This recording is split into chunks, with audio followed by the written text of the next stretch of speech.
31 जुलाई 2025 को दिल्ली की सड़कों पर जो तस्वीरें दिखाई पड़ी उसने देश की आत्मा को झकझोर के रख दिया, क्योंकि वो शिक्षक जो लाखों बच्चों को अंधेरे से निकालकर सफलता की रोशनी तक पहुंचाते थे, वो अपने बच्चों के हक की लड़ाई के लिए सड़कों पर उतरे तो लाठियां मिली, हिरासत मिली और पुलिस की बदजुबानी सुनने को मिली। तमाम teacher, Neetu ma'am, Sanjeev sir, अभिनय शर्मा, उनकी जो तस्वीरें आई वो परेशान करने वाली थी। परेशान इसलिए क्योंकि गुरु अपने छात्रों के हक की बात करने आए थे। एक टीचर का टूटा हुआ हाथ दिखाई पड़ा और तब लगा कि ये उस व्यक्ति की चोट नहीं है, उस व्यवस्था की गूंगी बर्बरता का प्रतीक है जो इंसाफ देने से डरती है। सवाल उठा कि क्या यही वो भारत की कल्पना है जो हमने की है, जहां गुरु को सजा मिलती है क्योंकि वो अपने बच्चों के लिए आवाज उठा रहा है? सच कहें तो ये जख्म सिर्फ शरीर पर नहीं है, हर उस मेहनतकश युवा की उम्मीद पर लगे घाव हैं जो दिन रात मेहनत करके नौकरी की आस लगाए बैठा है। ये हर उस माँ बाप की पीड़ा है जो बच्चे को बेहतर कल देना चाहती है। और इसीलिए हम कह रहे हैं कि ये सिर्फ एक प्रदर्शन नहीं है, ये उस व्यवस्था के खिलाफ एक चीख थी जो पारदर्शिता का दावा तो करती है लेकिन सवालों से आंखें चुरा लेती है। जब गुरु और शिष्य दोनों सड़कों पर हों और उनके हिस्से में लाठी आए तो साहब सिर्फ सवाल परीक्षा का नहीं रहता है, फिर सवाल पूरे सिस्टम से उठता है कि कैसा देश है, कैसा लोकतांत्रिक देश है जहां पर न्याय मांगना गुनाह है।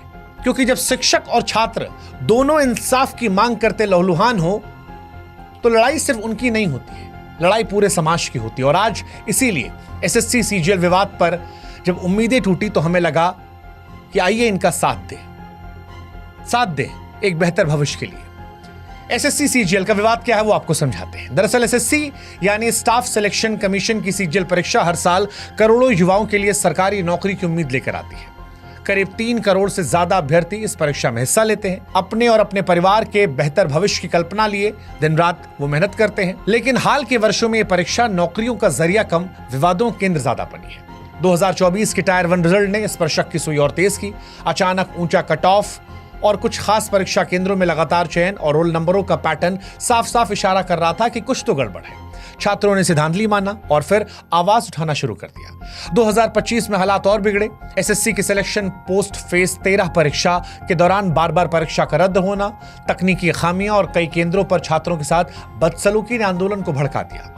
हजारों अभ्यर्थियों और शिक्षक दिल्ली चलो आंदोलन के तहत दिल्ली के जंतर मंतर और कई और इलाकों पर प्रदर्शन करने पहुंचे, न्याय की मांग कर रहे थे। लेकिन इस न्याय की मांग के बीच में इन्हें लाठियां, गिरफ्तारी और इनके गुरुओं की पिटाई को देखना पड़ा। जो शिक्षक अपने छात्रों को देश के निर्माण की राह दिखा रहे थे आज लहूलुहान थे। जो शिक्षक जो किसी समाज की नींव होते हैं अपने ही छात्रों के लिए सड़क पर जब उतरने को मजबूर हो गए तो यह समझ में हमें भी आ रहा था कि सिर्फ परीक्षा नहीं, लोकतंत्र की आत्मा घायल हो रही है। और नीतू मैम, अभिनय शर्मा या भोला यादव, आदित्य रंजन, ये आज सिर्फ एक कोचिंग सेंटर के शिक्षकों के नाम नहीं थे, ये उस आवाज का प्रतीक थे जो छात्रों की उम्मीदों के लिए आज सामने आए थे। एक शिक्षक ने जब पुलिस वाले से पूछा कि आप इतना डरते क्यों हैं सवालों से, तो पुलिस वाले ने कहा वर्दी पहनोगे समझ में आएगा। शिक्षक ने कहा पहनी तो उतार दी, बोला मर्द होते तो पहने रहते। इस तरह के शब्दों का चयन शिक्षक को लेकर मर्दानगी का जिक्र करना, समझ नहीं आ रहा था कि किसे बचाया जा रहा है, किसे छिपाया जा रहा है, क्योंकि हक की बात करना कहां से गलत हो जाता है। वो पुलिस वाला भी जो नौकरी कर रहा है उसे भी किसी ने पढ़ाया होगा। और क्या बात रखने के लिए डंडा पड़ेगा? शिक्षकों का यह आरोप था कि एसएससी ने जिस एडुकेटी नामक कंपनी को